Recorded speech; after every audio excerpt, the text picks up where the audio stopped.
విద్యార్థులకు విద్య జ్ఞానసిద్ధి కలగాలని ఆకాంక్షిస్తూ కాకినాడ రూరల్ మండలం రేపూరు గ్రామంలో శ్రీ పంచముఖ ఆంజనేయ స్వామి ఆలయంలో ముమ్మడి బుజ్జి బ్రదర్స్ ఆధ్వర్యంలో సామూహిక సరస్వతి పూజ భక్తి శ్రద్ధలతో నిర్వహించారు. ఈ కార్యక్రమంలో పెద్ద సంఖ్యలో తల్లిదండ్రులు విద్యార్థులు పాల్గొని సాంప్రదాయబద్ధంగా పూజలు చేశారు. విద్యార్థులు పుస్తకాలు పెన్నులు నోట్బుక్లను అమ్మవారి ముందుంచి ప్రత్యేక పూజలు నిర్వహించారు. అనంతరం హోమం జరిపించి అందరికీ తీర్థ ప్రసాదాలు అందజేశారు. ఈ సందర్భంగా ఆలయ అర్చకులు సుబ్రహ్మణ్య వరప్రసాద్ మాట్లాడుతూ చదివే మనిషిని ఉన్నత స్థాయిలో నిలబెడుతుందని, పిల్లలు మంచి చదువులు చదివి చెడు వ్యసనాలకు దూరంగా ఉండి తల్లిదండ్రులకు సమాజానికి మంచి పేరు తీసుకుని రావాలని, సరస్వతీదేవి కృప అందరిపై ఉండాలని అన్నారు. ఈ కార్యక్రమంలో పాల్గొన్న సుమారు 500 మంది విద్యార్థులకు పెన్నులు నోట్బుక్స్ పంపిణీ చేశారు. పూజలో పాల్గొన్న కుటుంబ సభ్యులు ఆధ్యాత్మిక వాతావరణంలో పొలకించిపోయారు. చిన్నపిల్లలందరూ కూడా సరస్వతి కటాక్షం కలగాలని చుట్టుపక్కల గ్రామాల నుంచి కూడా పిల్లలతోటి అందరినీ పిలిచి చక్కగా కూర్చోబెట్టి వారితోటి సరస్వతి పూజా కార్యక్రమము అనంతరం సరస్వతి హోమం చేయడం జరిగింది.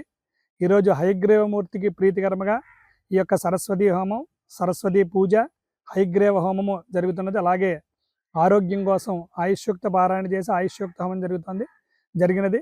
అలాగే దానికి చుట్టుపక్కల గ్రామాల నుంచి కూడా వచ్చి విశేషంగా భక్తులు పిల్లలందరూ కూడా పాల్గొని సరస్వతి పూజ ప్రత్యక్షంగా పాల్గొని అమ్మవారి పూజా కార్యక్రమాన్ని చేసుకోవడం జరిగింది. అలాగే రేపు హనుమత్ జయంతి మంగళవారం సందర్భంగా విశేషమైనటువంటి పరదనం కామన స్వామివారికి విశేషముగా పుష్పాలతోటి పలమలతోటి అలంకరణ, అనంతరం స్వామివారికి తమలపాకులతోటి అర్చనా కార్యక్రమం, మధ్యాహ్నం 12 గంటలకి విశేష అన్న సమారాధన, అఖండ అన్న సమారాధన కార్యక్రమం జరుగుతుంది. కాబట్టి కాకినాడ రూరల్ గ్రామం అయినటువంటి రేపూర్లో వేయించేసినటువంటి శ్రీ పంచముఖ భయాంజనేయ స్వామివారి దేవాలయానికి తప్పనిసరిగా చుట్టుపక్కల గ్రామస్తులు, భక్తులు అలాగే అందరూ ప్రతి ఒక్కరూ విచ్చేసి స్వామివారిని దర్శించి అన్నప్రసాదాన్ని స్వీకరిస్తారని మరీ కోరుతున్నాం.